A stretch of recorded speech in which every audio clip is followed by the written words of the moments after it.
Hi, I'm Rebecca Balcárcel with Writers on Writing. Let's talk with Chris Barron, author, poet, and educator.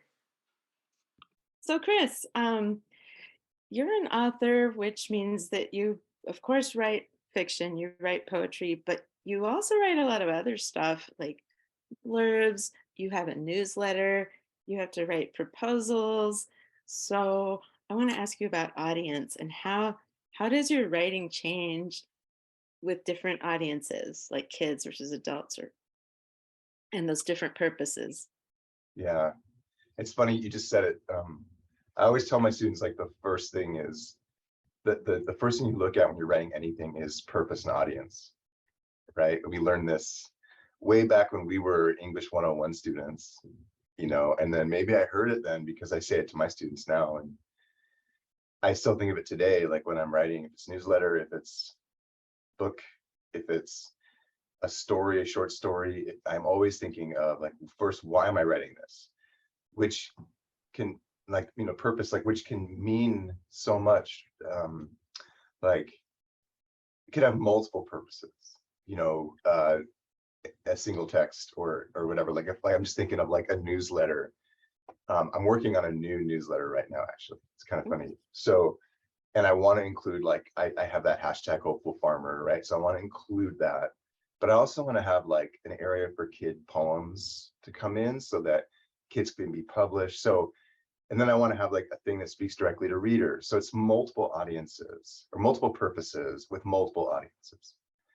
That's a newsletter, right? But if I'm writing the next, I'm working on the Title V grant for the college, the audience is clearly the grantors. And so I have to like find that high academic language and use, the evaluative criteria of the grant to meet the need. And so there's, in academics, always the code switching of language, Yes. right?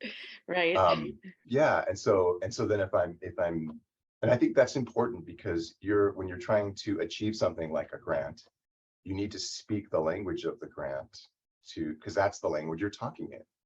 Like, Yeah. yeah, I mean, I think there are like lots of problems with that, but that's separate from the reality of the current purpose and audience of trying to do that. So if nothing else, when I struggle with sort of maybe educational values I don't agree with or things, I often think, but this is for this group of students. So it's worth learning the language and understanding how to do it to get the thing you need or do the thing you're supposed to do. Yeah. So you sort of Really, put on that hat for now to God, that's such a better way of saying it. You put on that hat. Yes. But and like if then I'm writing books, I feel like, that's where I get in the happy zone. I just grabbed it. Like if I'm writing this book, like I just, or this, like I just get into it because it's like a special place, a zone. And I think about audience. I often try to think back to that age me.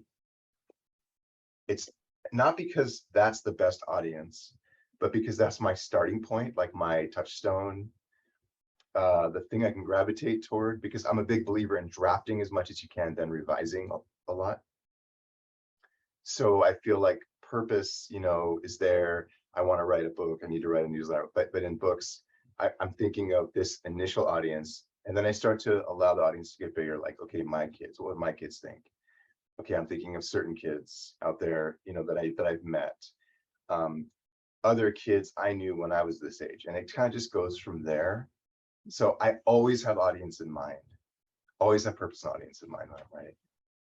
and I'm imagining the language is really different between a grant and your books. Of course, I've read your books and love your books and know that you capture the middle grade voice really beautifully. And I feel like I'm in the mind of someone similar to me when I was that age too. So yeah, gold star for that. I appreciate that. I mean, and likewise to you. I mean, I feel like people don't often realize, middle grade authors in particular, I know in your books too, like a lot of effort goes into discovering purpose and audience. It's not just whatever we think, because there are, especially traditional publishing, there are parameters and things you bump against, which I think is good, but you have to keep it in mind if you want to publish in that area. versus if you someone self-publishes, which is fine, then there's more freedoms maybe, or so, but always purpose and audience has to be there. And I think middle grade Yeah, authors work so hard on that. we do. Yeah, Yeah, exactly. yeah.